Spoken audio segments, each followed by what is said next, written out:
आइए हम मेरी भविष्यवाणियों की पुस्तक में से आज के वचन को पढ़ते हैं।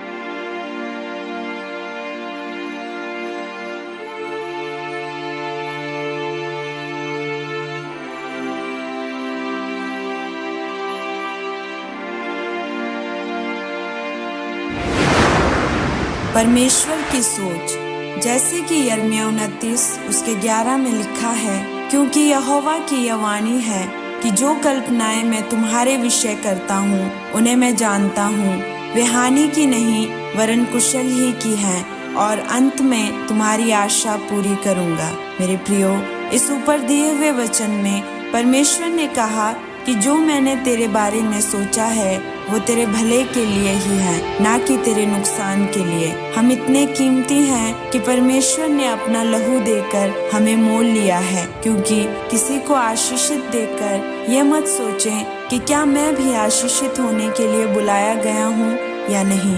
मेरे प्रियो, अगर परमेश्वर की योजनाएं आपके लिए भले की हैं, तो फिर आप कैसे सोच सकते हैं कि परमेश्वर ने मुझे आशीषित होने के लिए नहीं बुलाया। परमेश्वर ने हर एक के जीवन में अलग अलग तरीके की योजना रखी हुई है। परमेश्वर भी हर किसी को अलग अलग तरीके से इस्तेमाल करता है और आशीषित करता है। आपको ये जानने की जरूरत है कि परमेश्वर की सोच आपके लिए क्या है। क्या परमेश्वर आपको एक सेवक, अच्छे कारोबार या एक गृहिणी के रूप में इस्तेमाल करना चाहता है?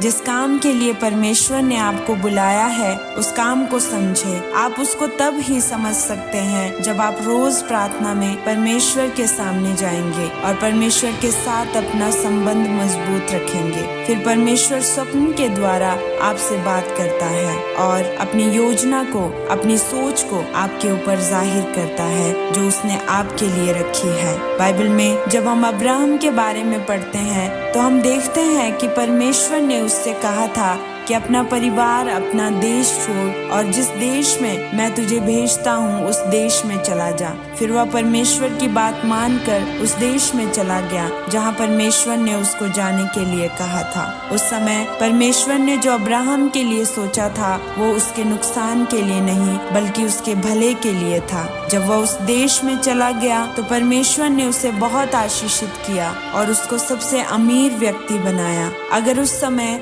अब्राहम परमेश्वर की बात को न मानकर उस देश में से न जाता जहाँ पर वो रहता था तो वो कभी भी इतना आशीषित न होता। परमेश्वर जो भी हमारे लिए सोचता है वह हमारे नुकसान के लिए नहीं बल्कि हमें आशीषित करने के लिए होता है। आज बहुत सारे लोग ऐसे हैं जो ये सोचते हैं कि मैं जो सोचता हूँ वो सही है, पर ऐसा नहीं। परमेश्वर हमारे लिए हमेशा अच्छा ही सोचता है और वो हमारे भले के लिए ही होता है। लेकिन वो आपको तभी मिलता है जब आप पवित्रताई में रहते हैं, परमेश्वर के वचनों पर ध्यान लगाते हैं और परमेश्वर में बने रहते हैं। इसलिए मेरे प्रियो, पवित्रताई में बने रहें, परमेश्वर के वचनों पर ध्यान लगाएं और परमेश्वर में बने रहें, ताकि जो परमेश्वर ने आपके लिए सोचा है वो आपको मिल सके। फिर जैसे परमेश्वर ने अब्राहम को आशीषित किया वैसे ही वो आपको भी आशीषित करेगा।